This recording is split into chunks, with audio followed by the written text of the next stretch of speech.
Hi friends, எல்லாருக்குமே வணக்கம். நான் சந்திர பேசுறேன். இன்னைக்கு நம்ம வீடியோல என்ன பார்க்கறோம்னா Realme நானும் பார்த்தீங்கன்னா டெய்லி இன்றைக்கி என்ன ஃபோன் சொல்லிட்டு இருக்கேன். வாரத்துக்கு பார்த்தீங்கன்னா 2 ஃபோன் பார்த்தீங்கன்னா Realme லான்ச் பண்ணிகிட்டே இருக்காங்க. இன்றைக்கி லான்ச் இவரில் புதுசாக ஒரு அடிஷ்னலாக 3 ப்ராடக்ட் ஒன்று லான்ச் பண்ணாங்க. அது என்னென்னு ஃபஸ்ட்டே சொல்லிடுறேன். ஒன்று எலக்ட்ரிக்கல் டூத் ப்ரெஸ்ஸு, அப்புறம் வந்து ஒரு ஹேண்ட்பேக்கு, அப்புறம் வந்து ட்ராவல் சூட் கேஸ் ஒன்று லான்ச் பண்ணியிருக்காங்க. ரெட்மி என்னென்னலாம் லான்ச் பண்ணுறாங்களோ அதுக்கு ஒரு போட்டியாக இன்னொரு ப்ராடக்ட் வந்து Realme லான்ச் பண்ணிகிட்டு இருக்காங்க. ஓகே, அதை தள்ளி வச்சுருவோம். இப்போ Realme 7 மற்றும் 7 Pro பற்றி பார்ப்போம். ஆல்ரெடி இதுக்கு வீடியோ போகிறதுக்கு முன்னாடியே சொல்லிடுறேன். ஆல்ரெடி நீங்கள் வந்து Realmeயோட 6 Pro வச்சுருக்கீங்க அப்படின்னா இந்த ஃபோன் நீங்கள் வாங்கணும்னு மைண்ட் செட்டில் இருக்குது. இந்த ஃபோனை அப்கிரேட் பண்ணலாமா அப்படின்னு கேட்டால் கண்ணை மூடிட்டு சொல்கிறேன். இந்த ஃபோன் வந்து அந்த அளவுக்குலாம் பெருசாக அவங்க அப்கிரேட் பண்ணிடல. ஸோ தாராளமாக 6 Proவே ஒரு நல்ல ஃபோன் தான். அதிலே நீங்கள் மெயின்டைன் ஆகிக்கோங்க. அடுத்த வெர்ஷனாக அவங்க 8 வந்துச்சுன்னா அதில் ஏதாச்சும் அட்வான்ஸாக கொண்டு வந்தாங்கன்னா அப்போ நீங்கள் மாறி. இப்போதைக்கு யாரும் வருத்தப்பட தேவையில்லை. ஓகே ஃப்ரெண்ட்ஸ், வாங்க வீடியோக்குள்ளே போகலாம்.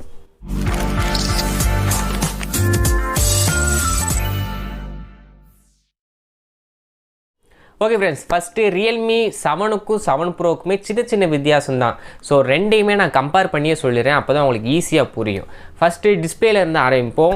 Realme 7ல் பார்த்தீங்கன்னா 6.5 inch full HD plus LCD panel, ஆனால் 90 Hz ரெஃப்ரெஷ் ரேட்டில் கொடுத்துருக்காங்க.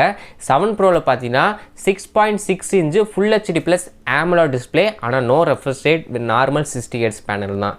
ஸோ AMOLED டிஸ்பிளே 7 Proவில் இல்லை எல்சிடி பேனல் 90 Hz ரெஃப்ரெஷ் ரேட்டோடு இருக்குது. அடுத்து பேட்டரின்னு பார்க்கும்போது உங்களுக்கு 4500 mAh பேட்டரி 7லையும் 5000 mAh பேட்டரி வந்து 7 Proலையும் கொடுத்துருக்காங்க. இன்னொரு வித்தியாசம் இருக்குது. அது சார்ஜிங் ஸ்பீடு, அதாவது சார்ஜர் பார்த்தீங்கன்னா 30 வாட்ஸ் ஸ்டார்ட் சார்ஜர் பார்த்தீங்கன்னா உங்களுக்கு 7ல் கொடுத்துருக்காங்க. இதால் உங்கள் ஃபோனை வச்சு ஒரு 1.5 மணி நேரத்துலேருந்து 1.5 மணி நேரத்தில் சார்ஜ் பண்ணிட முடியும். இதே இது 7 Proவில் பார்த்தீங்கன்னா 65 வாட்ஸுக்கான சார்ஜர் கொடுத்துருக்காங்க. இந்த சார்ஜர் யூஸ் பண்ணி உங்கள் ஃபோனை சார்ஜ் பண்ண அட்லீஸ்ட் டீ குடிச்சிட்டு வர நேரத்தில் 50% ஏறணும். ஸோ அரை மணி நேரத்தில் பார்த்தீங்கன்னா உங்கள் ஃபோன் வந்து 100% ஃபுல் சார்ஜ் ஆகிடும். அது போக இப்போ நார்மலாக பார்த்தீங்கன்னா இப்போ ப்ரொப்ரைட்டரி சார்ஜர்னால் Realmeயாக இருக்கட்டும், ஓப்போவாக இருக்கட்டும் அவங்க ஃபோனில் தராங்க. இப்போ நார்மலாக வீட்டில் உள்ள மற்ற ஃபோன் சார்ஜர் வச்சு சார்ஜ் பண்ணும்போது ரொம்ப ஸ்லோவாகும். ஆனால் இந்த ஃபோனில், அதாவது 7 Proவில் பார்த்தீங்கன்னா பிடி சார்ஜர் சப்போர்ட் கொடுத்துருக்காங்க. அதாவது 18 வாட்ஸ் வரைக்கும் பார்த்தீங்கன்னா குயிக்காக சார்ஜ் ஏறும், அதர் சார்ஜரை நீங்கள் யூஸ் பண்ணாலும். ஸோ இது ஒரு ரொம்பவே நல்ல விஷயம். சார்ஜர் நீங்கள் மறந்து வச்சுட்டீங்க, வீட்டுக்கு விட்டு வெளியே போயிட்டு சார்ஜ் போனால் அதர் சார்ஜர் யூஸ் பண்ணி உங்கள் ஃபோனை வந்து குயிக்காக சார்ஜ் பண்ண முடியும். இது ஒரு நல்ல விஷயம். அடுத்ததாக கேமராஸ்ன்னு வரும்போது Realme 7ல் பார்த்தீங்கன்னா 16 MP செல்ஃபி கேமரா கொடுத்துருக்காங்க பஞ்ச்-ஹோல் டிஸ்பிளேல. அப்படியே 7 Proவில் பார்த்தீங்கன்னா 32 MP செல்ஃபி கேமரா கொடுத்துருக்காங்க. இது வெறும் நம்பர் தான், வெறும் மெகாபிக்சல் மட்டும் கூட்டியிருக்காங்க. ஸோ எப்படி இருக்குன்னு ரியல் டைமில் பெர்ஃபார்மன்ஸ் வச்சு பார்ப்போம். அடுத்து பேக் கேமரா பொறுத்த வரைக்கும் இதில் எந்த ஒரு சேஞ்சஸுமே இல்லை. 2 ஃபோன்லேயும் சேம் கேமரா செட்டப் தான். 64 MP சோனியோட 6A2 சென்சார், அப்புறம் 8 MP ஒயிட் ஆங்கிள், அப்புறம் 2 MP depth, 2 MP macro sensor தான் கொடுத்துருக்காங்க. ஸோ சோனி சென்சார் இப்போ ரீசெண்டாக எல்லா ஃபோன்லேயும் 64 யூஸ் பண்ணிட்டு வராங்க. டே டு டே லைஃப்பில் நல்லா தான் பெர்ஃபார்ம் பண்ணுது. இப்போ சாம்சங்கோட M31 கூட அதே 64 MP தான் யூஸ் பண்ணாங்க, நல்லா தான் பெர்ஃபார்ம் பண்ணுச்சு. ஓகே, அடுத்தபடியாக ப்ராசஸர், இதுதான் முக்கியமான விஷயம். இந்த ப்ராசஸரை வச்சு தான் பார்த்தீங்கன்னா இந்த ஃபோன் ஒர்த்தா இல்லையான்றதே முடிவு பண்ண போகிறோம். இப்போ Realme 7ல் பார்த்தீங்கன்னா மீடியாடெக்கோட ஹீலியோ G95 ப்ராசஸர் யூஸ் பண்ணி, இது போன ஜென்ரேஷனில் வந்து G90யோட கிளாக் ஸ்பீட், அதாவது ஓவர் கிளாக் ஸ்பீட் பண்ண ஒரு ப்ராசஸர். ஸோ ஆல்ரெடி G90 நல்லா தான் பெர்ஃபார்ம் பண்ணிச்சு கேமிங்கில். இப்போ பப்ஜிலாம் பார்க்கும்போது பப்ஜி பேன் பண்ணிட்டாங்க, இருந்தாலும் உங்களுக்கு புரியுன்றக்காண்டி சொல்கிறேன். பப்ஜிலாம் HDR அல்ட்ரா வரையும் கிராஃபிக்ஸ் சப்போர்ட் பண்ணுச்சு. இந்த ஃபோனும் பார்த்தீங்கன்னா ஒரு நல்ல ஒரு கேமிங் ஃபோனாகவும் ஒரு மிட்ரேஞ்சில் ஒரு மல்டி டாஸ்க் பண்ணக்கூடிய ஒரு ஃபோனாகவும் இருக்கும் இந்த ப்ராசஸர்னால். அப்படியே 7 Proவில் பார்த்தீங்கன்னா இது அதே ப்ராசஸர் தான். Realme 6 Proவில் என்ன இருந்துச்சோ அதே ப்ராசஸர் தான் இங்கேயும் கொடுத்துருக்காங்க.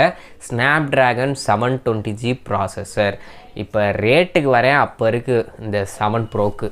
அடுத்து இப்போ ஸ்டோரேஜ் வைஸ் பார்க்கும்போது அதில் ஒரு பிரச்சனையுமே இல்லை. 2 சிம் கார்டு போட்டுட்டு ஒரு memory card slot at a டைமில் யூஸ் பண்ணிக்க முடியும். டால்மி அட்மாஸ் சப்போர்ட் கொடுத்துருக்காங்க. இதெல்லாம் ஒரு பாசிட்டிவ்னு வச்சுக்கோங்க. டிசைனில் எல்லாமே பிளாஸ்டிக் பாடு தான். இப்போ வர எல்லா செக்மெண்ட்லேயும் 20,000 ரேஞ்சுக்குள்ளே எல்லா ஃபோனும் பிளாஸ்டிக் தான் தராங்க. ரெட்மி தான் 1-2 ஃபோனில் கிளாஸ் யூஸ் பண்ணுறாங்க. ஓகே, அதை விட்டுருங்க. இப்போ ப்ரைஸிங்க்கு வருவோம். Realme 7 பார்த்தீங்கன்னா 15,000 ரூபாய்க்கு லான்ச் ஆகுது. 6GB RAM, 64GBக்கான internal storage. கூட நீங்கள் 2,000 ரூபா போட்டிங்கன்னா, அதாவது 17,000 ரூபாய்க்கு போடும் போது 8GB ரேம் மற்றும் 128GBக்கான வேரியண்ட் வந்து கிடைக்குது 2,000 ரூபானால. இப்போ இதே 7 Pro ஸ்டார்டிங் வேரியண்ட்டே பார்த்தீங்கன்னா 20,000 ரூபா. அதில் ஸ்டோரேஜ்னு பார்க்கும்போது 6 GB RAM 128 GB internal storage கூட 2,000 ரூபா போட்டிங்கன்னா, அதாவது 22,000 ரூபாய்க்கு நீங்கள் வாங்கும் போது 8 GB RAM 128 GB வெறும் ரேம் ஸ்டோரேஜ் மட்டும்தான் ட்ரபிள் ஆகுது.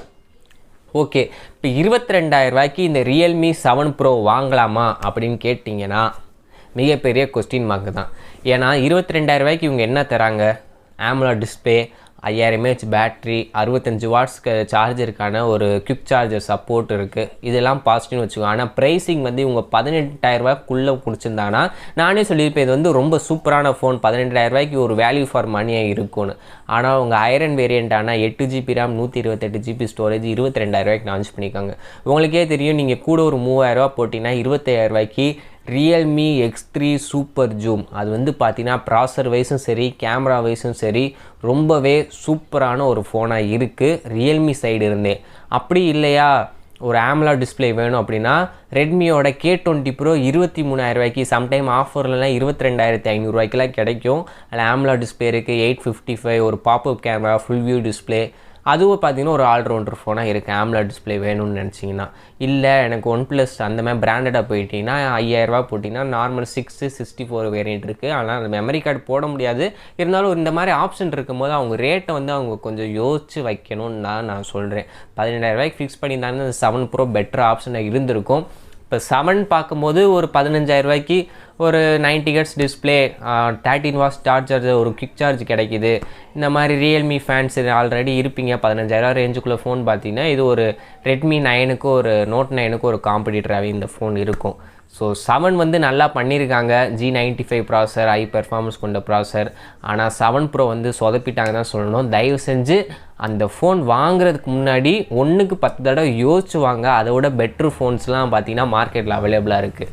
ஓகே, அவ்வளோதான். இந்த 2 ஃபோனுக்கான மிகப்பெரிய ஒரு பெரிய சேஞ்சஸ்லாம் இல்லைங்க. ப்ராசரை மாற்றி போட்டு சார்ஜிங் ஸ்பீடை வந்து இன்க்ரீஸ் பண்ணியிருக்காங்க. அவ்வளோதான், பெரிய வித்தியாசம்லாம். ஆல்ரெடி 6 Pro வச்சுருந்தீங்கன்னா ஒன்றும் டென்ஷன்லாம் ஆக வேணாம். பொறுமையாக வெயிட் பண்ணிங்கன்னா அடுத்து 8 Pro கூடிய சீக்கிரம் இன்னும் ஒரு 4 மாதம் லான்ச் பண்ணுவாங்க. அப்போ அது பெட்டராக இருந்தால் அப்போ மாறிக்கோங்க. இப்போதைக்கு இவ்வளோ தான். 7 வாங்கணுன்னா தாராளமாக வாங்குங்க.